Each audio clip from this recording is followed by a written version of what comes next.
Yeah, so setup wise, do you have, so obviously this isn't the boat, the one that's in most of my videos. You've got the new version of it. You've got the sand spear? Yeah. You do have the sand spear, okay. Well, so when you're out, are you, do you fly fish off of it? Are you doing that kind of stuff, okay?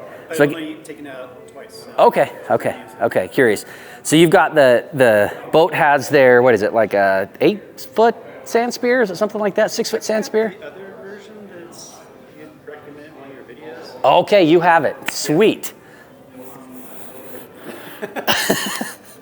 If you're interested in doing this kind of stuff, that's my biggest complaint with the boat setup is their sand spear. So their sand spear is like an 8-foot solid piece.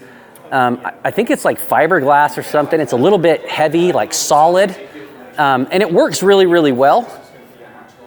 But the problem is it's not portable. I have to have 6 or 8 feet to take it anywhere. And when I've got this SUP that folds down into a fairly portable, I can take it to the Bahamas, I can take it to different places like that. Well, I can't with that pole. Sorry, boat. I don't like that design. So iRocker, if you're looking at this kind of stuff, iRocker has a bracket that fits exactly the same as the boat one.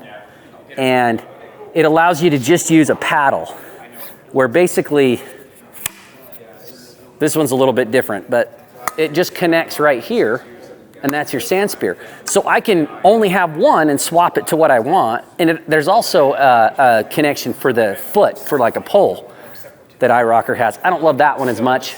I don't usually use that. But the sand spear then, I can just put here and stab with this. So if I wanted to, technically, I could just bring the end that's a paddle and then this and the sand spear end, and that would work for me. I wouldn't need anything else. So I really, really like that from iRocker. Everything else, in my opinion, on the boat is better. So, like, again, you know because you have one. It's weird to think that like this thing would be so stable, right? Like I'm not even kidding. So when I take my SUP out, a lot of times I'll have it on my John boat. I drive 4 miles out into my flats. I drop this off the John boat. I go fish and all that kind of stuff because I'm so much quieter on this than I am on, and I have my John boat set up like a skiff, a pulling skiff. But I still would way rather, personally, if I'm fishing, I would rather be on this than on the skiff. I'm gonna get more fish. I'm gonna be more quiet. I can cover more water on the John boat, but I'm not gonna cover more water without spooking more fish. So I'm gonna get more good shots on this than I would be on the John boat. But these things are so rigid, to try to explain, like when you have this isn't pumped up right, this one. They're supposed to be 12 to 15 PSI. So I have it sitting with about half of it off the front of my John boat. I just have one strap over the top of it. So when I back my truck up, there's like a foot gap between the end of it and the back of my truck. I will walk up it, so it's suspended over the top of the John boat, and step into my truck off of the end of it. And if you can imagine that, it's like 4 or 5 feet out, and I walk right up off of it and step onto my truck. You don't think about, like, these are not water toys. They don't feel like water toys. They're so rigid that you even forget sometimes that you're on a inflatable. Like, I don't know if you've experienced that yet, where it's just like, holy shit, this is an inflatable. Like it blows my mind sometimes when I think about it, how rigid and how stable these things are. And like I said, I can spin in a circle. I'm not gonna go like that, because then I'm gonna get off to the side. But you can move around that much on these. And on the Rackham, the bigger one that's 12 and a half feet long, 38 inches wide, I think it's 38. Yes. 38, yeah.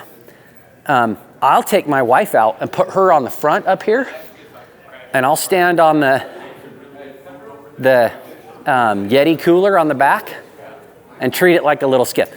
It's not as good as like a real skiff, right, with 2 people on it. But yeah, I'll stand on the back of it on the cooler and pull it like a skiff. So I'm really not trying to sell everybody on boat, but they are sweet.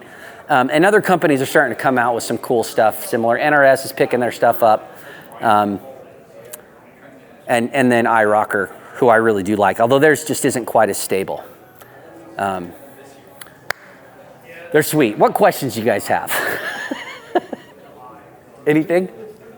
So you stand on the cooler, you sit on the cooler. That's what I thought paddleboard is like. Yeah, so You're out paddleboard and you're like, fuck, I want to sit down. yeah, so I have the way I have mine set up, the boat, is I have two like mount platforms. There's one like right here and one right here. And I put my fly rod, plus there's like a basket and stuff, my rod holder and all that, and it sits up about this high, so I can like grab it and stuff too. And that's where my rods are. And then I put my cooler back here, and then I have a battery, and then on the back of it, it has, it's a micro power pole mount, which is a universal mount, and you can get transom mounts that attach to that. So I have a little transom back there, and I put an electric trolling motor on there. So it's like seriously like a micro skiff that weighs 50 pounds, and it's stable to up to 450 pounds. I'll even put more than that on it, but that's what you're supposed to do, up to 450. Like, it's unbelievable, an unbelievably cool tool to go access water that nobody's accessing. Because I can get to, like, especially if I have the trolling motor on it, the way that these work on this side is, this is what makes you track, right? So if I row forward and I'm rowing to this side, this is pushing the opposite way, and that's what forces me straight, right? It's just like a sail. It's the way a sail works. I'm just doing it manually. But when I have the motor on the back, I don't worry about that because the motor will help me track because it's got its own fin on it. And then when I get wherever I want to go, I pop the motor out, and now I can get to an inch of water and still be paddling 2 inches of water. Like, so you can get so skinny and access stuff that there's no other way to access it. I tell people all the time, I take one of these to the Bahamas every year and go bone fishing. I know every year I fish for fish that I'm the only person that fishes that area, maybe ever. Because guides can't get in there. There's no way their boats get in there. You can't walk in there because it's too soft. Like, legitimately, the only way you can get there is on one of these, or something that can keep you 2 inches or less, right? And you don't see footprints. And I'll go to areas where, like, it's really tough, like the bonefish get hit really hard, and I'll access those areas that there's nobody fishing, and those fish are happy, and they're wild, and they eat flies. They're just crazy. So it's just such a sweet tool for any kind of flats fishing. But then I'll go like Strawberry Reservoir in Utah, pre-spawn for the cutthroats. Everybody and their dog goes out there like ice off, and they're all out there in their float tubes, freezing their ass off, right? Water is freezing, and they're up to their chest. They can't see, they're casting. I'm on this thing.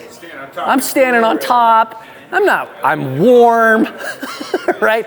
I got hot drinks in my cooler at that time. I got thermos. I'm up there. How you guys doing? You know, I can stand up and see fish moving. It's not, dude, I'm telling you, like, there are situations where other watercraft are better. I'm not saying there aren't, but like, if I was going to pick one personal watercraft, it'd be a SUP all day long. And I'm kind of pissed I had the other stuff before. What's that? How big? Well, if you sit down, I mean, it's essentially. Oh, how big of a river could you take this down? Sorry, thank you. That's a good question. So, I mean, I've taken it down a class 4 rapid. I don't think that's a good idea in general. What's that? Not for an old person. No, I wouldn't do something like that. But realistically, like, you can always sit down on it, and it's a kayak, right? It really is. It'll handle pretty big water when you're sitting down on it. Again, I don't know that I would tell someone to go do that. But like, if you were going to go down a river that had some not too terrible rapids, but you knew you had some sections that were real calm in between, oh yeah, it could handle that easy. And I mean, when you use a kayak paddle, so when I take my wife to the Bahamas every year, that's what she takes the kayak paddle to go wherever we're going. I like standing because the whole time I'm looking for barracuda, sharks. Like, we know we want to go hit that flat over there that there's going to be bonefish on, but or jacks or whatever, right? So I want to be standing the whole time. So I'm paddling, and then she'll sit down and just kayak, and she hauls. They work great as a kayak, honestly, really good. In fact, the new one even has a kayak seat. So she'll just convert it to a kayak, go busting over to wherever we want to go, pop the seat off, switch her paddle out and now she's up paddleboarding back in the flat. So it's a sweet, it can feel both. Is it as good as a kayak? Is a kayak? No, I mean, it's not, but it can do a lot that a kayak can. Have the handles in the front to attach your rods to? Or would you have any recommendations? Yeah, so I have, and I wish I'd have brought it, I have a clip thing that goes on my belt that, I'll find it for you and I'll show it to you. That, yeah, it just holds my rod right here. And that's what because I don't bring, when I go to the Bahamas, I don't bring, it's my board and the paddles. Like I don't bring any of the extra stuff because you're traveling and all the weight adds up, right? So I have to go and so that's what I use that there for most of the time. And I use it here too, same thing, just depending on where I'm at, what I'm doing. But it's a pretty good setup. Yeah, I mean, you can also put it on if you have on the boat, if you have it, with the new version of the boat, right, you can't, right, so it's got the 2 areas to mount stuff. Again, this isn't a boat, but it's set up similar. You can put the rack back here, so you're standing in front of it, and you cooler and stuff like that. I mean, I have done it like that, but then I'm trying to grab, it just doesn't work as well, but you could do that. But that little clip that holds it right here, that's pretty sweet, because it's really easy to pop that out. You know, you got to get your line out and stuff. Again, we want to be freaking stable. So that's the way I would do it in that situation with the new one. And I'll keep bugging them and telling them to make a version where I can put the rack in the front. I don't know if they'll do it, but I really do want them to, because I really like that design better. There's probably a way to add something so you could do that anyway. I don't know, maybe I'll look at something like that too, that some kind of DIY option to, hey, I want to put these up front, this will work. So I do a lot of stuff like that anyway, so maybe I'll look into something like that and then I'll post it and share it. Yeah, no, good question. And yeah. Any other questions? I do appreciate you guys supporting this, because I could just be talking to the camera. and he's a good dude, but that could get pretty boring. Which board was it that you said you recommend? So, if you had your choice. Yeah, so the brand I like, and I'll tell you a quick story. I told you about this. So I have 2 boats. Okay. BOTE is the brand.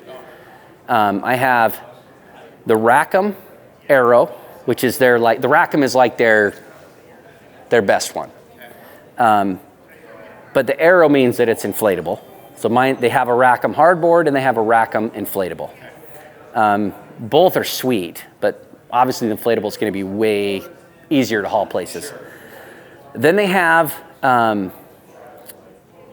it's called the Arrow HD, which is the next size down. It's narrower, it's set up similar, but it's not as big and not as nice. And it doesn't have 2 bladders. The Rackham has 2. So if you pop something, you've got a secondary bladder, right? Their lower end one is a sweet one too, but it doesn't have the extra stuff, right? So I have both of those, and that's the one I take to the Bahamas, is the little one. And it works and it does the job. So when I said I've never fallen off my paddleboard, I'm talking about my big one. I have fallen off the little one. That's 4 inches narrower, 2 feet shorter. It's just not nearly as stable. But I've only fallen once, but I have fallen off that one. So yeah, the boat Rackham Arrow or the Arrow HD would be the 2 I like. They also have what's called a Rover, which is like a micro skiff. Okay. That is pretty cool too. I mean, it's designed to put a 10 horsepower motor on it. Oh, wow. That's inflatable and everything too. Yep. So that's pretty cool option too. Okay. And real similar. Okay. And so the story I wanted to say, so I have the one that I take to the Bahamas every year. I've taken it, hit coral, I mean, through the nastiest, where I've got it over my shoulder, packing it through, mangroves, and it's scratching off, barnacles on the mangroves. And I got some pretty cool video of me, climbing through some of the, because, I know there's a flat back there, and I can go 6 miles that way, or I can climb through this mangrove. It's like, so I go through and do that. And then this year, I actually had a shark bite the side of it, just scrape down the side of it. So it was like this on the side of it. So I have teeth marks in it, and it didn't penetrate. Crazy how durable it is. It's like this gator shell patented stuff they have on it. I would have never thought that could happen. And I'm not saying go find a shark and let him go. This is probably gonna pop. But it was pretty crazy. And like I said, I've scraped it over coral. I've had it, like I have a pair of Sims like wading shoes that got destroyed on that same coral. Just sliding across it, ripped it apart, my shoes. And that boat went over it and didn't tear. Again, just like crazy durable. I don't even worry about it at all anymore. First time you're in like tied on something and you got some waves and you're trying to be careful, and all of a sudden wave goes out and you're like, oh shit, and then you're on the coral and I'm thinking, oh, my board's done. No issues. Crazy. Yeah. Anything else? iRocker also? Okay, yeah, so iRocker. I do like the iRocker. I don't think they're near as durable. They're more portable. So they have like an ultralight version that really gets small that I really like for travel. I don't have it right now. I'm trying to get them to send me one. Yeah, no, it would be fine. It would be fine. The iRocker stuff is good. So they have a black fin from iRocker. That would be, they're not cheap. Any of the real fishing SUPs. Yeah. You're really if I'm going to do it, that's kind of what I'm wondering, like what I'd be getting into in terms of what some really good recommended models would be, and then of course how much it's going to cost. Yeah. And accessories on top of that. So, I don't know, was it like $1,200 for your boat? It was a little bit more. I think they went up a little bit. Okay. 14 or 15. Did that include a bunch of, They have weird package deals, so I'm not sure what was Yeah. the package deal, but like if you want to get the pedal drive, which I'm not as big a fan Yeah. of, but it costs like I'd rather put a little transom on it and have you. Yeah. Yeah. Yeah.